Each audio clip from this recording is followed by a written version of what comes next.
As a moving business owner, your day starts with a plan. But what happens when your movers don't show and that plan falls apart? Last minute no-shows. You're left to bootstrap, jumping in as an extra body. Yet sometimes, even that's not enough. This isn't just a disruption, it's a barrier to your business growth. Introducing Moving Force, your on-demand moving team. With Moving Force, say goodbye to no-shows and hello to peace of mind.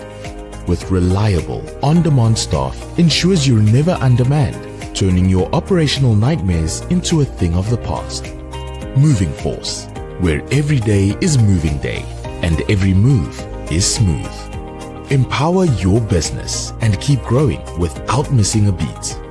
Join Moving Force today and move forward with confidence.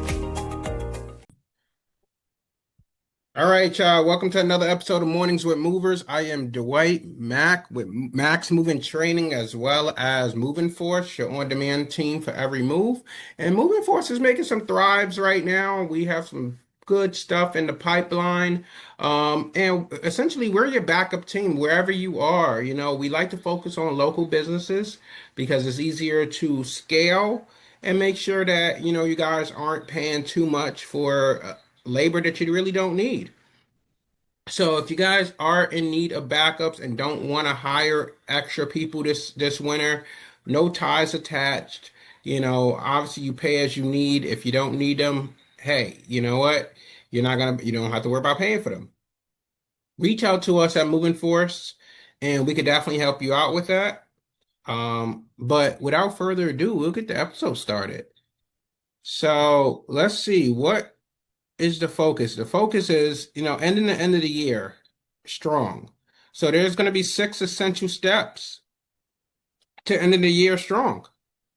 One, we're going to conduct year-end reviews. So if you guys are given raises, for your movers, your sales team, whoever's in your office, you basically want to use this time to reflect on the year's achievements and challenges, evaluate your company's performance against the goals you set, look at key metrics like customer satisfaction, number of moves completed, revenue growth, operational efficiency, understanding where you excelled and where you fell short will guide your strategies for the upcoming year. So use this time wisely. We got, again, less than 12 weeks. Start seeing where you are currently, see again where you fell short, start setting the goals for next year. Quarter 1 is going to be here before you know it. Let's see. Step 2, update your business plan. Your business plan should be a living document with the insights gained from your year-end review. Update your business plan to reflect new goals, marketing conditions, growth opportunities. Consider expanding services, exploring new markets, or investing in technology to stay competitive. Hey, as y'all know, I'm a big advocate of Live Switch. Me and Live Switch kind of, have worked in sync, as I've used their services as well as promoted their services over the years because I believe that they have a really amazing technology, and this eliminates a lot. I see still nowadays people are doing going physically in person to do on sites to see what the customer has to get a better gauge of what's going on or whatever the case is. And I still believe, those were very time consuming and costly because most people are not trying to charge for these on sites. So how far are you driving to a customer house to build rapport, hope that the customer is going to book with you, and then the customer is like, well, hey, I got a couple of guys coming out later this week, and then I'll let you know. So now you're kind of like, you could have did 3, virtual surveys in the amount of time that it took you to drive to the customer house, look at their house, drive back to the office. You could have probably did 3 to 5 virtuals at that point. And the virtual technology is getting so much better with this AI out there that it's, hey, let's be wise about the tools that we have available to us. Make sure we're getting a ROI out of it, but let's be wise. Um, let's see.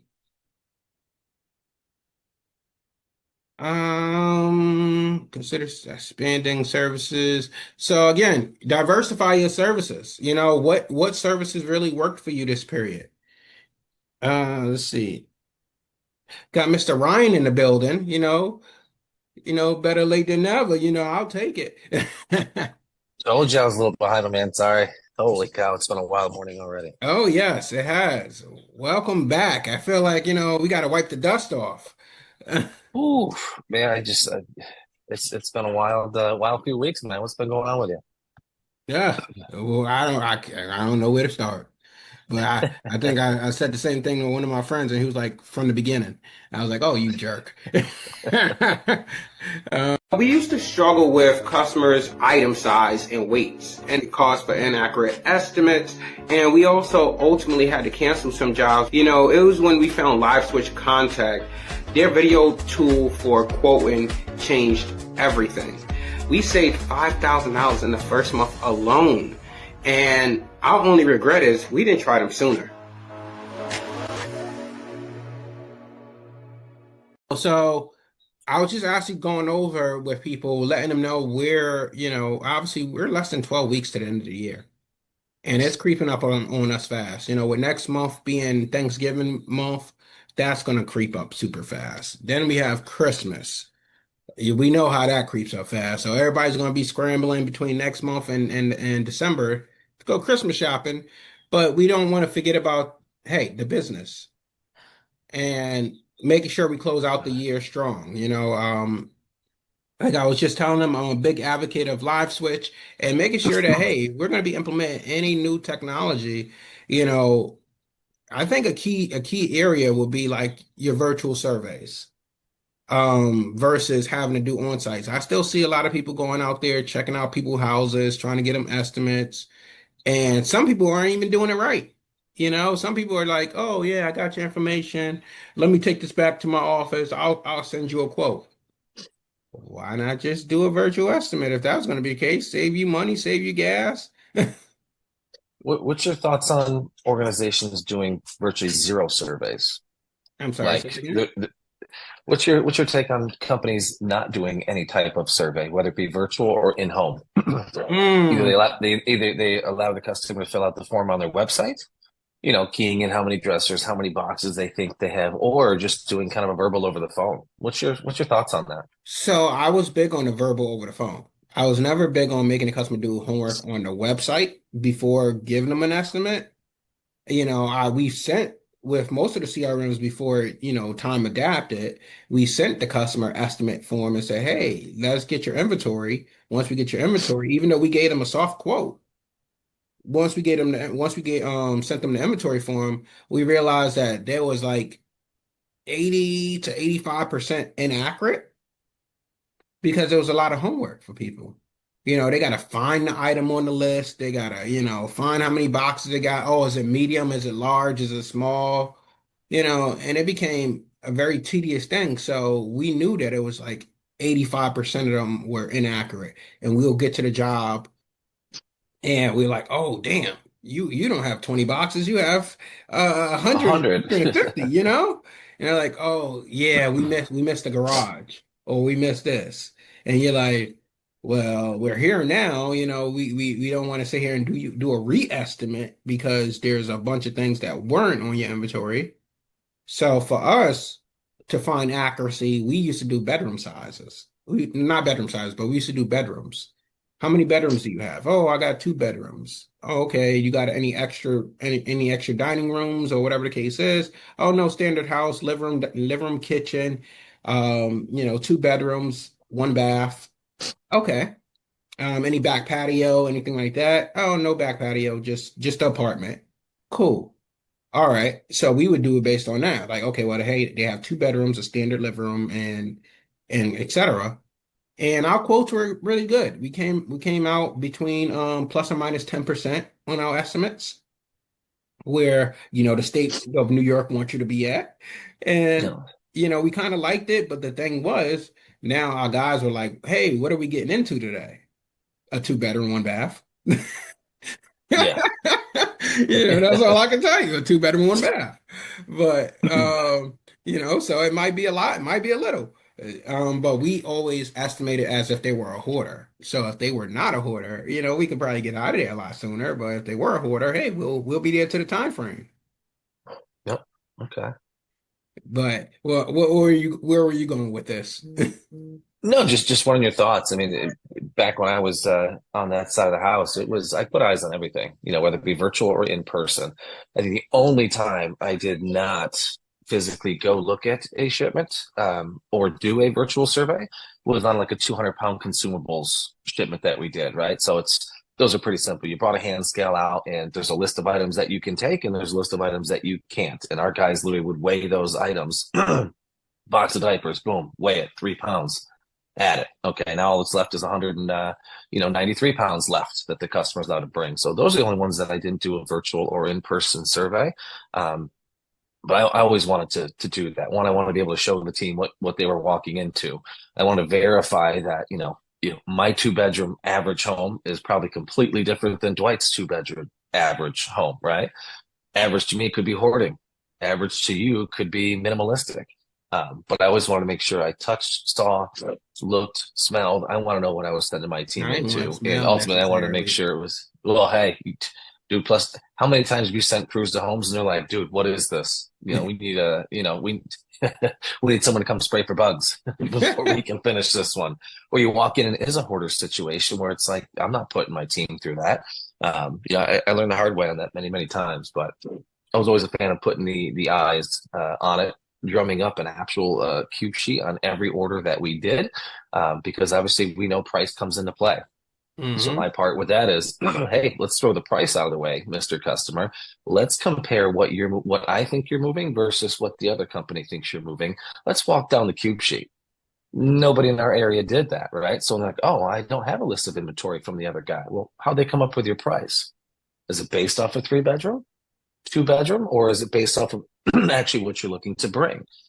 So that helped me win a lot of times when it came to the price, because I was more detailed and they could see, Dwight's master bedroom, boom, everything that was coming with him, living room, including the red count. Like, they had a detailed list that helped them make a better informed decision and spend more with us along the way.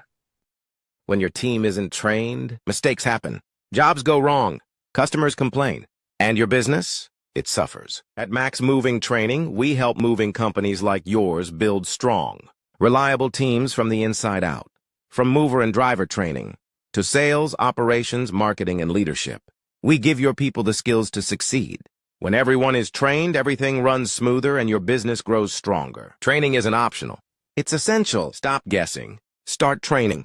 Join Max Moving Training today. Yeah, and that makes sense from a consumer standpoint. I just feel like most of the headache came from the guys, like, oh yeah, what we're getting into today, boss? And then they get there to look at the bedroom, and the inventory for the bedroom says like 5, 6 items, and they're like, oh no, it's like 15 items in here, boss. And you're just like, okay, well, we are getting paid by the hour. It's not like it's a flat rate quote. So if the customer wasn't honest, we got to get it done. But at the end of the day, that hurts your integrity from the office standpoint, because your guys I like expecting a go ahead. Yeah, and touch on that, because I hear this a lot. Oh, the customer wasn't honest, or the customer didn't tell us everything. Does the customer know the information that we need to provide a successful move? So is that on the customer, or is that on the company? Mm-hmm. I know I take a lot of flack when I say that, moving company. Well, the customer should have told me about everything in the garage. Should they have? When I don't tell a plumber what to do when he comes to my house, besides, hey, fix the leak, because I sure as hell can't. So why are we allowing the consumer to tell us what's going based on their lens, based on their knowledge of the industry, which we know they don't understand: weight, size, cube, how many boxes they have. So I always like to get them on my program and walk them through, rather than me be on their program. Guys wondering what we're going to do that day. Is it really going to be 50 boxes, or is it going to be 5? And then they show up, and then, hey, there's a lot more there. Well, the customer lied. They didn't tell us. No, we didn't do our due diligence on this one. Now the job goes over by 2-3 hours, and who's happy? Probably not the customer. Right? So they do have video. They had a video software that I used to use before Live Switch, and the video software and basically would break everything up by room. and the customer will be able to say, oh yeah, well, hey, this is bedroom one, master bedroom, or bedroom two, or the garage, or wherever. And you could kind of get a gauge of, okay, well, you did tell me you had these amount of rooms. Now, I know you mentioned you had a back patio. I don't think we have a video of your back patio yet. Oh, yeah, yeah, yeah. I forgot to record that. And, so that was a way where you could stay a little more organized. So again, there's technology out there that can help you guys get the inventory a whole lot faster than the customer itemizing every single thing. And I know that like coming up in the moving industry, they were like, hey, go through a script with the customer where you're like, hey, let's go through master bedroom number one. Okay, list the items you got in master bedroom number one. Okay, is that everything? Let's go to bedroom number two.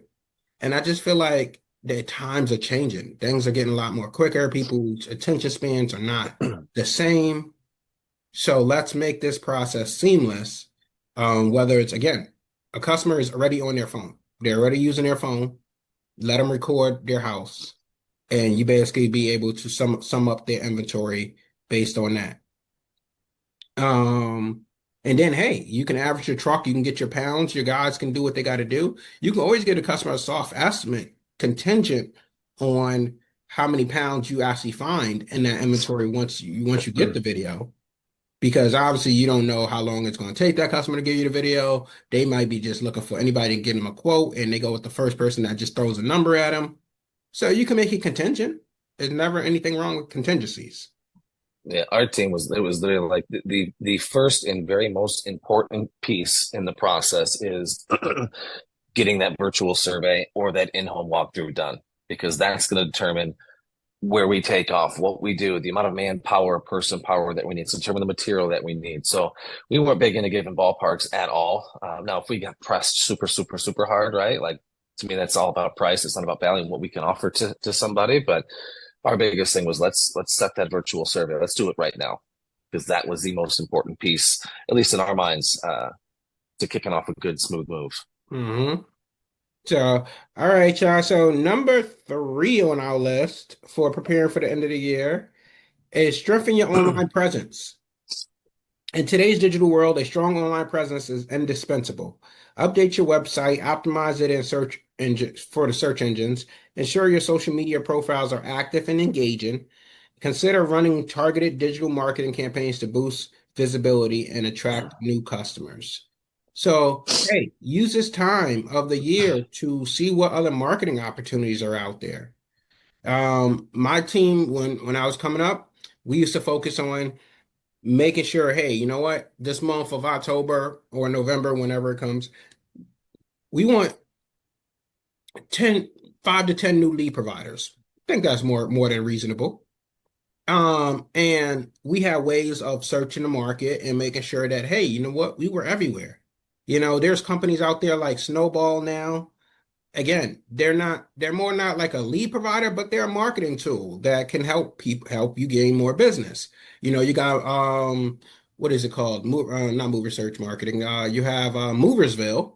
Again, another tool that could bring you in business. So it don't necessarily have to be a third-party lead provider where you're like, oh, they give me crap leads or whatever the case is. It's how can you build your online presence? So when you're looking at your Google Garden, we used to have on our company, we can have like almost 2 pages of our company just popping up on somebody's website from a marketing standpoint.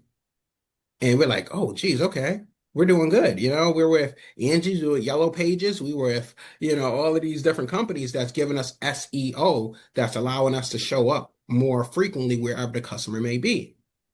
Are you in search of a side gig? Get ready to land the ultimate side hustle. Don't let this opportunity slip away. Join Moving Force as a mobile mover. Enjoy the freedom to set your own hours, earn excellent income, and be your own boss. Apply now. Download the app for free, available on the App Store. It's time to make a move, both figuratively and literally.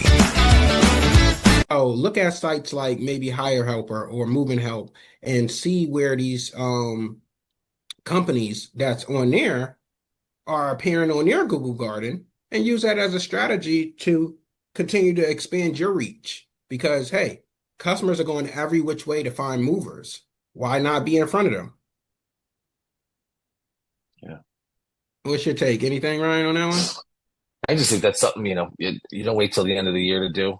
To me, that's an all year thing. Always building on top of what you put down. But yeah, that online presence piece obviously is critical.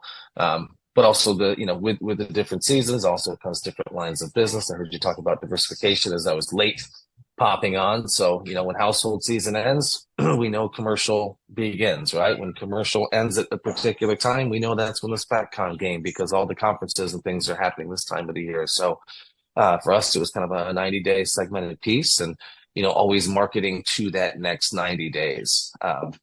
Is where we were at and how we structured that one. But again, we service 12 plus lines of business, and every single line of business had their own Christmas season, as you've heard me say a million times on here. So, Mm-hmm.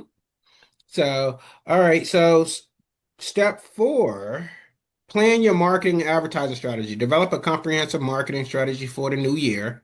This should include both online and offline efforts, such as email marketing, social media campaigns, community involvement, and traditional advertising.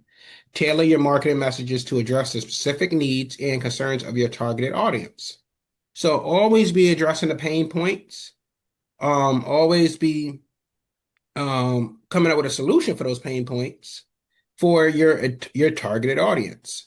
We kind of already hit on, where to find the marketing, and stuff like that.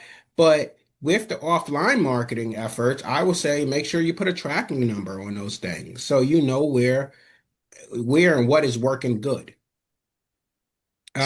Community involvement, you already know, get involved with your community. Go to networking events, go to join the chambers, do whatever you got to do to be a figure of your community.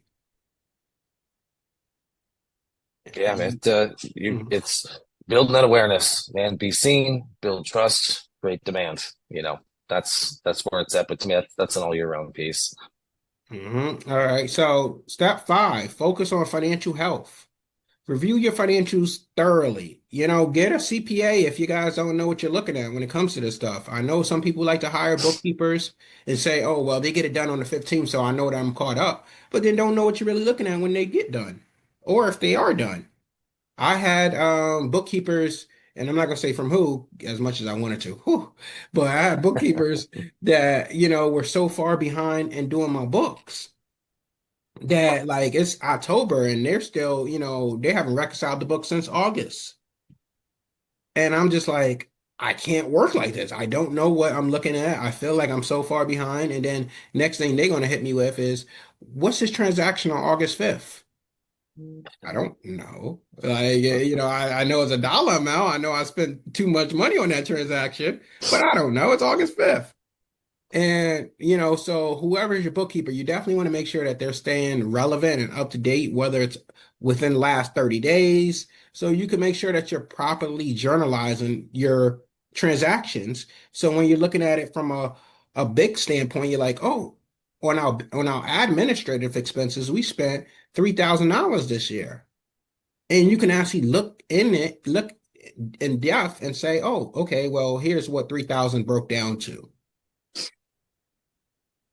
I Um, see. okay. This has got to be live. With the technology that's out there today, there should be no, lag effect when it comes to. I get a little bit of maybe some mini lag on particular pieces and different lines. Whether it's net pay 90, 120, whatever the case may be. But I mean, we've got to be proactive versus always. This industry has always been known for being reactive. And it makes me kind of squirm a little bit when I hear you say, because we lived in this as well, where 30, 45 days later, the bookkeepers are like, "What's this? Like, how is that not caught in the moment?" hmm You And know, now, so and now they got things like QuickBooks Online. There's no excuse that. there's no excuse to be behind at this point. I mean, if you're lagging on the financials and you always continue to have that lag effect, I'm sure the business is probably lagging as well. hmm It Um, has to be. so let's see. Invest in training. Oh, no, no, no. Sorry. Jump too far. Create a detailed budget for the new year, accounting for all expected expenses and revenue streams. Consider areas where you can cut costs without compromising service quality. It's also a good time to review your pricing strategy to ensure it aligns with your marketing and business goals. So Again, this is really just based on knowing your numbers. Like if you realize that you're paying too much for shrink wrap or blankets or whatever the case is, um, the disposable stuff, in my opinion, you should be charging for. If you are using tape on every job or using um shrink wrap on jobs or whatever the case may be, stuff that mattress bags, stuff that obviously goes and you have to replenish more often than not, is stuff that you should definitely be charging to maximize your bottom line. These are all things you can do to increase your revenue without increasing your hourly rate. Um, and some companies actually have a strategy where they start super low. Hey, we got rates starting as low as $99. Again, that's their strategy. Now, with that strategy, they say, oh, well, you need mattress bags, we're going to charge you $10. Oh, you need shrink wrap, we're going to charge you $5. Oh, you need this, we're going to charge you this. And then that price boosts up ultimately to 160. Now, this is not them hitting the customer on the back end saying, oh, well, hey, you got to pay this price. It's upfront where it's like, hey, we're doing your estimate and we're going to start off at a base of 99, but through this quote process, your quote will build up because it's going to be custom to you. It works to get them in the door, get the customer on the phone. So I don't know. What do you think about that strategy, Ryan? All I'm going to say is I'm all for transparency on pricing. So if you're advertising 99, I just know if I call the company and they got me with, oh, $99 for for your movers. And then I call us, oh, well, it's $99 plus, oh, by the way, there's a truck fee. Oh, plus, by the way, there's a travel fee. Oh, plus, by the way, there's this. I'm already thinking like, nope, I'm done. I'd rather somebody hit me up with, hey, our three guy in a truck rate to handle your move is $166.50 per hour. We have a 4 hour minimum. Boom. If you need ancillary packing services, here's our prices per box. But like, give it to me that way. Don't sit there. I don't want to feel like I'm picking off an a la carte menu here. I want the transparency. Don't lock me in and hook me in my lip at $99. And by the time we get talking after 7 minutes on the phone, I don't even know how much I'm paying. No way. But I know there's companies that do that. Kudos to them if they found that magic niche. But me personally, no. Tell me what it is. Tell me what it's going to take. Be open, be transparent. Show me the process. Show me the way. And I think Don't reel me in. Yeah, no, and that makes sense, and that's why I would never like use that strategy as per se. I've seen it, but I would definitely for what strategy we used to use was as we are talking to the customer and we're going through our questions. Oh, do you need packet service? Do you need junk removal service? How many bedrooms do you have? All these questions to get a feel for what we're getting into. That's where we kind of add our material cost in. And we're like, okay, well, hey, we know it's going to be one truck. We always put one roll of shrink wrap per truck or whatever the case is, because those rolls are thick. You need more than two, more than one. You guys using too much. So we put one one roll of shrink wrap. We'll probably have, if they got two bedroom, maybe two mattress bags. And it's based on the bed size, of course, but the mattress bag price has never changed. And by the time you finally get to the quote, okay, we have materials already in there. That comes with the job. We now have your information to give you a general quote. So, hey, here's your two bedrooms. We're going to say, hey, it's about 4 hours with a standard travel fee plus materials. You're looking at this. And we also included TV boxes because, hey, most customers got TVs. So these were essential materials that need to come with a job because we know that customers don't keep their TV boxes. Now, you could rent the TV boxes, but then now you have to wait to get those back at the end of the job, or you could just sell them and just be done with them. And I felt like selling them was a lot easier because, hey, you know what? They unpack when they're good and ready. All right, Cha. So yeah, we are at the top of the time. Yeah, so definitely y'all can check out this blog that we have here on Max Movement Training website. So maxmovementtraining.com, 6 essential steps for moving companies to close out the end of the year. But yeah, if y'all have any questions, definitely leave it in the chat down below. Yeah, it's that time of the year, y'all. Enjoy these holidays. Get your year-end reviews in. Don't get them 30 cents increases because, we don't play that around here. We in the movie industry. Um, so, but make it a performance-based increase. Ryan is a big advocate of that. Same here. I've been learning over the years as well. Performance pieces. If you want to get them bonuses where it looks like, hey, you know what? You're now making $35 an hour because you did these things right. Great. Versus, oh, I'm going to give you $1 increase. So now you're making $21 an hour. Aren't you happy? It's only going to last for so long where they're like, oh, I feel I'm standing out above the pack. But no, I think I'm worth a little bit more than that. you know.